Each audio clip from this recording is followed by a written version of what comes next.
What's up, everybody? Welcome back to my YouTube channel. Today we're going to be giving an honest review of my 2022 Model 3 Performance. We're going to get right into it.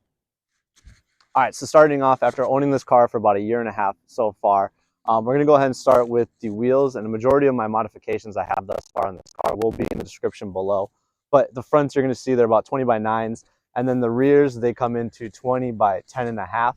Now, after having this setup, it is staggered that I chose to go ahead and do with this car. I have had about to buy 4 sets of tires thus far of ownership. Now, again, it's up to you if you decide you want to go staggered or if you want to go ahead and keep it the regular way where you can rotate your tires. I look at it as to each is their own, but off to the next part, we got the mirror caps. These are fake. The initial ones I did have were the real carbon caps. However, they did break on me and I had to get a few replacements already. So after going ahead and replacing them, I decided let me just stick with the cheap ones on Amazon. They do the job, call it a day. It is what it is. Going over to the front, we got a carbon fiber hood. And again, I said it's a year and a half so far. I have put 52,000 miles on the car already. Some of the things I do find that it is pretty fascinating is the way it does take off. So this car has about a 3.1 mile. Now, of course, if you go ahead and gut the interior, I'm sure you could go ahead and shave off a few milliseconds. But regardless, on just a regular Tesla right now, we're looking at a 3.10 to 60. That is pretty quick. And if you look at other vehicles in the performance sector, you are competing in some of the higher end vehicles.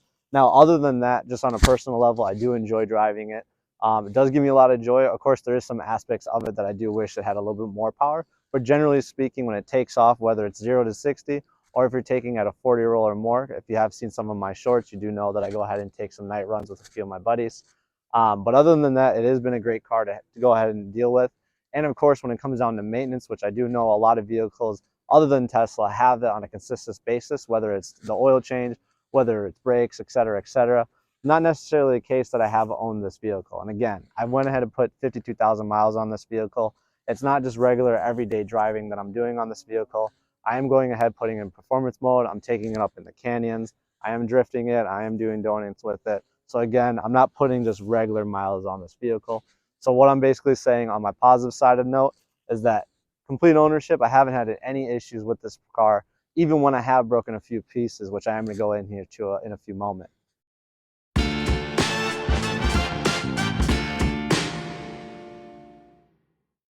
This one has been a pain, I will say, because the one that I had prior to was a 2021 Model 3 long range. I went ahead and did chip that with the Nginx chip. Does boost it, but when it came down to drifting it, I wasn't as comfortable with that chip, so I went ahead and just got the performance. Now, after getting this performance, it was brand new. It came with 15 miles on it. I started to have issues with my seat, so there's starting to be malfunctions on it. Meaning, if you have had a Tesla or know about Tesla, when it comes down to you exiting the vehicle, or even when you sit into the car, that's either activating the vehicle saying that the individual is in the vehicle or that they're exiting and it's going to go ahead and lock the vehicle, which in my case was not happening. So I had to deal with that for about a month until they went ahead and took care of it, which again, a month shouldn't have been that. It was a brand new vehicle, so that is a kind of a big problem. Now, another issue that I did have, this isn't something that I'm able to show you. However, underneath the vehicle, there are skid plates. All vehicles have them. In this case, on ours, they are plastic. And in the moment, I went ahead and I was driving, and it hit a little dip, which went ahead and cracked it. Not only did it crack the skid plate, but also damaged not only a few of the parts within the axle of the left side of it, but also then the brake. So with that, of what I said, it sounds very severe, but based upon what Tesla deemed it as, was not. And with that, of course, I pushed it even harder. So I took it to the canyons. And by doing so, then I started having clicking and more rattling going on. That took about a month and a half for Tesla to fix. Again, that is a severe problem. I've talked to other Tesla owners that had something similar happen. And that's just the time it happens with Tesla. So that's something you do have to consider when buying this.